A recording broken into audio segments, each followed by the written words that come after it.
Hey everyone, this is Tiffany with Boss on a Budget. If you don't know me, I help new and small nonprofits get up and running.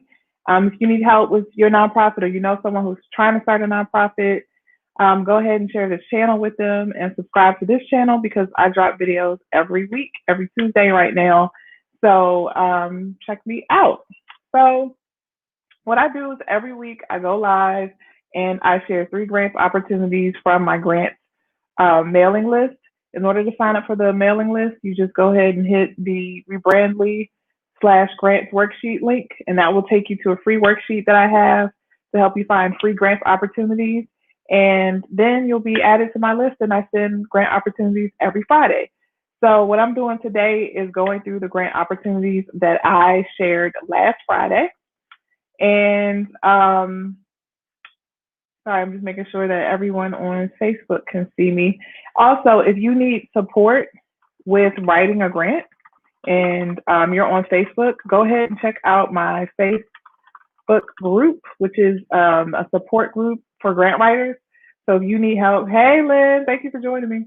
If you need help with writing grants, you have questions, or you just need support throughout the process, be sure to join the group. Make sure you answer all 3 questions because I'm not going to let you in if you don't. All right, so I'm going to offer just a really quick tip before I go through the grant opportunities for the day. And this is my tip. If you need help submitting grant applications and if you feel like you're always all over the place and every time you start a grant, you're starting from scratch, you need to do what the OG grant writers do. They have what they call swipe files, and then some have what they call a master proposal. So what they will do is put together one document of a proposal that has like all the key elements that you'll typically find in a grant proposal. Now, every time you write a grant proposal, it's not going to be the same, but at least you have one document where you can just pull stuff from because it's way easier to edit than start from scratch. Use that master proposal and it will save you lots and lots of time. And people call it swipe files. So they'll have different files with different information. They'll go in there and they'll swipe what they need and just leave what they don't need. So that's just my tip for the day for those who are new and still trying to get used to grant writing. All right. If you have a swipe file or master proposal, let me know how you use it and share what your experience has been. All right, so let's get started. I am going to share the first grant. I'm about to drop it in the comments. There you go. This grant is for, and just really quickly, I have a theme for all the grants that I look for every week. So last week's theme was capital grants, which means that if you need money for buildings, if you need money for large projects, capital expenses, then these are the grants for you. I picked these people or these foundations because they also fund that type of work. So the first foundation I'm going to talk about is the American Electric Power Foundation. And if you watch me from week to week, I think you should notice the theme in the foundations that I'm finding. A lot of them are utility companies. So I always tell people, check out the utility companies in your area because they always give away money. Okay. So this foundation is represented by the company American Electric Power, and they serve 11 states. So this doesn't cover the entire country, but it covers 11 states. So if you're in that service area, then you might be eligible. And I'm going to kind of call out what I see. Let me just do it right now. I see Ohio, I see Kentucky, I see Texas, I see Oklahoma, West Virginia, Louisiana, Indiana, Illinois. Okay, so those that I see off just very quickly of their kind of regional offices and the places where you will go to apply. But I invite you to go to the actual website and see if they serve your state and to see if you would be eligible. But it seems like they're kind of like in the Midwest, kind of getting to the South because they cover Texas. So what does this grant cover? All right. So they focus on improving lives through education, from early childhood through higher education in the areas of STEM. So science, technology, engineering, and math. They also cover meeting basic needs like emergency shelter, affordable housing, and the elimination of hunger. So if you do things around food and food insecurity, then this is for you. They may also provide support for the environment. I keep seeing the environment every single week. They support healthcare and safety and enrich life through art, music, and cultural heritage. So those are the areas they cover. Again, they cover education, they cover basic needs like housing, shelter, food, and then also the environment, healthcare and safety, and art, music, and culture. All right. So just a couple of things. Organizations that are not eligible, they don't give money to individuals. They don't give money to religious organizations. Um, but if you don't like discriminate on the type of people you serve, you don't have to be a certain denomination to serve, to be served, then they may fund you. They do not fund fraternal and veterans organizations. This is interesting. They don't fund organizations or programs that are solely athletic in nature and not connected to broader community or developmental goals. They don't fund economic development programs, which is interesting to me because they fund basic needs like housing, shelter, food, and anyone that like discriminates against people. But you'll see that in every grant. If you discriminate against someone, typically you're not going to be eligible for a grant. So just be mindful as you look through this grant to look at the requirements and make sure you apply. In order to apply, you have to be invited. And so they have a list of all the different areas of different offices and the contact people that you should talk to in order to apply. So what I would recommend is you reach out to those people and ask questions, especially if you're like in that basic needs area. And because they say they don't fund economic development programs, I would ask a lot of questions just to be sure if you're eligible. So if you know someone who needs that, please share that information with them because it seems like it could be useful. This next one, and let me tell y'all something.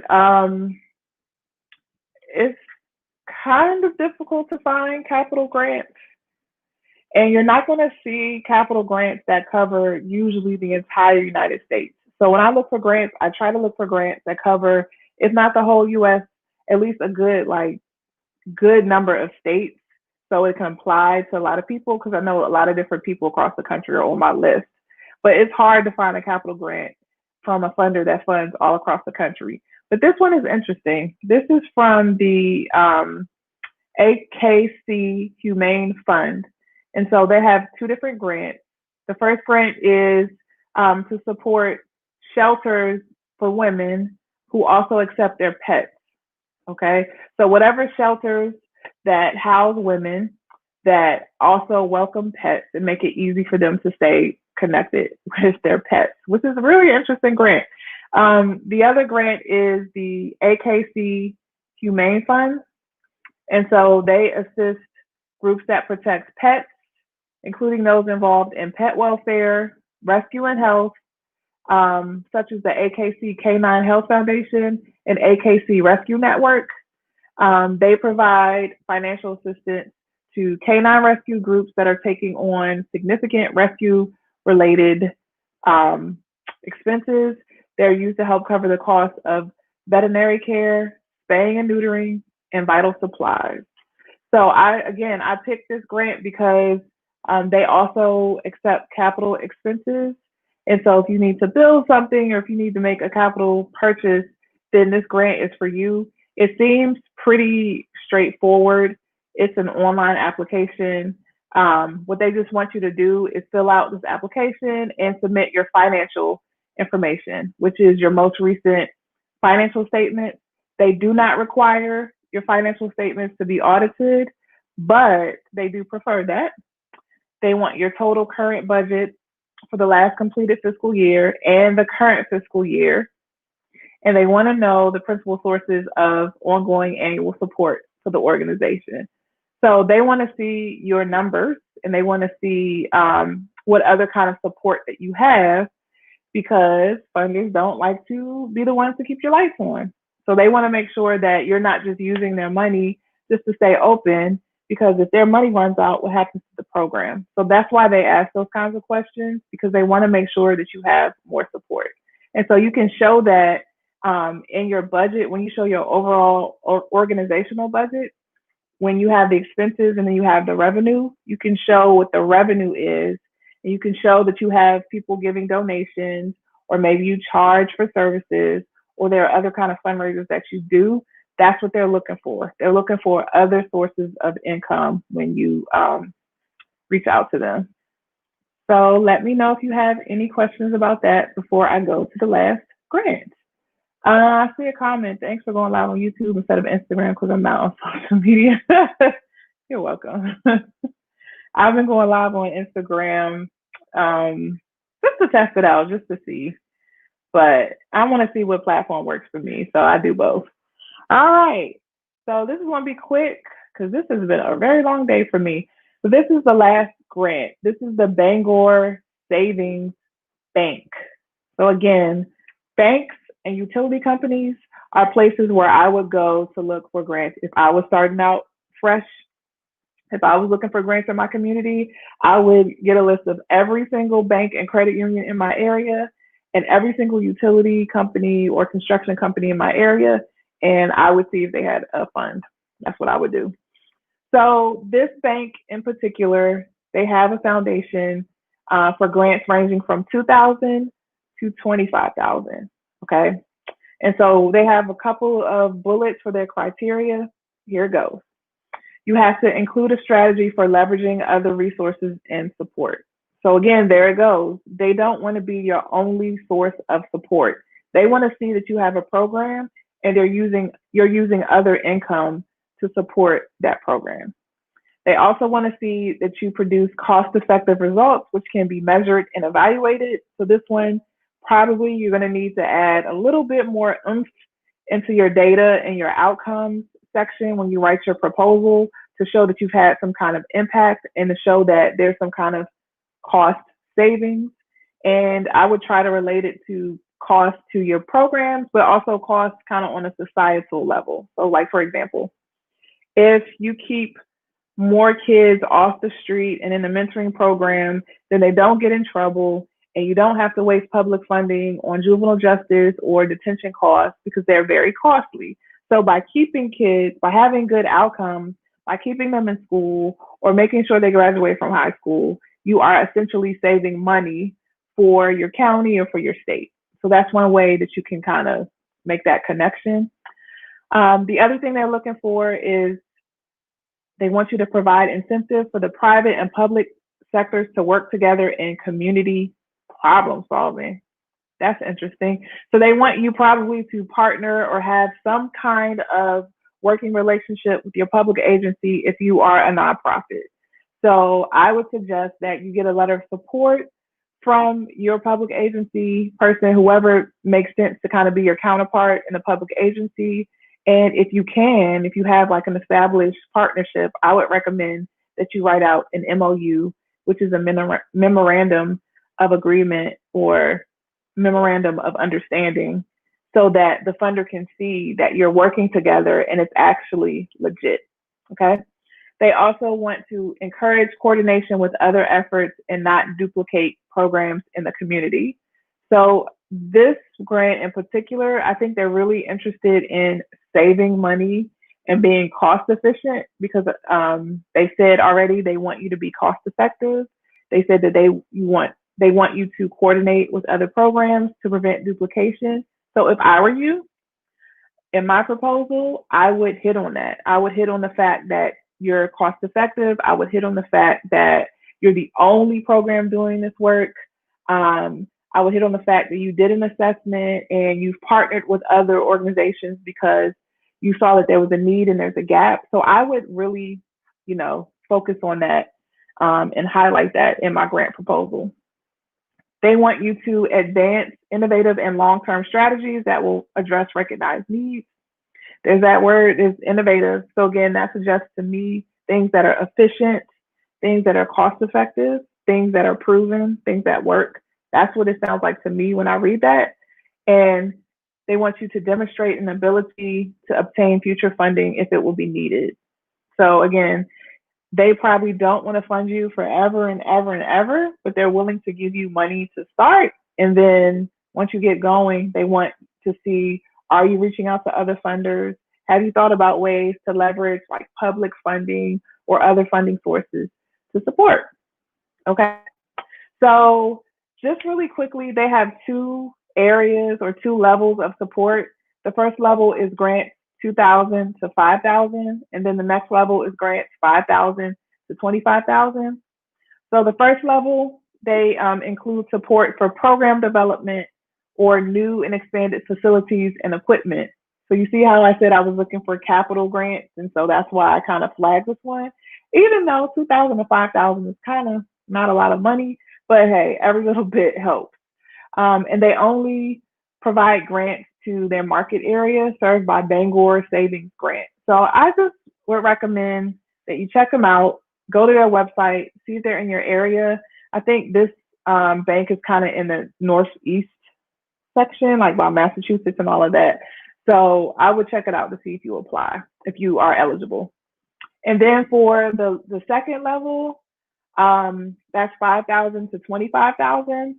Again, they support the same thing, and it's just a limited area. So I don't know why they break it out, but hey, it is what it is. So I see one comment here. First, let me thank you for all your information that was crucial when it came to opening the organization. Do you know of any grants for a 501c4? So I typically don't see grants actually for 501c4. And those are usually like political advocacy organizations. And a lot of times people have like a 501c3, and then they'll have also like a 501c4 as like a sister organization. When I look for grants, I typically don't see those. They particularly call out 501c3s only. And so I would suggest that you probably focus on individual giving and doing like fundraising campaigns for that kind of work, and just leverage movement. So anything that's happening or trending in the air, in like the current atmosphere or whatever, I would just leverage that to get people to give and work on doing like annual campaigns, because I haven't seen a lot of grants. I'm sure they're out there, but it's rare. So that's it. Thank y'all for joining me. I really appreciate y'all watching me. If you have any other questions, go ahead and drop them in the chat or just save them for next week. If you have a theme that you want me to look for, so if you want me to look for a particular type of grant so that I can put it on my list this week, let me know, because I like to have like a focus of what I'm looking for. Ty, I will try to look for 501c4s, and maybe that'll be the theme with something else this week. But honestly, I just don't see that a lot. So anyway, this was a short video today, but I thank y'all for watching, because I'm about to go get some dinner. I hope you all enjoy your family, stay safe, and I will see you next Tuesday.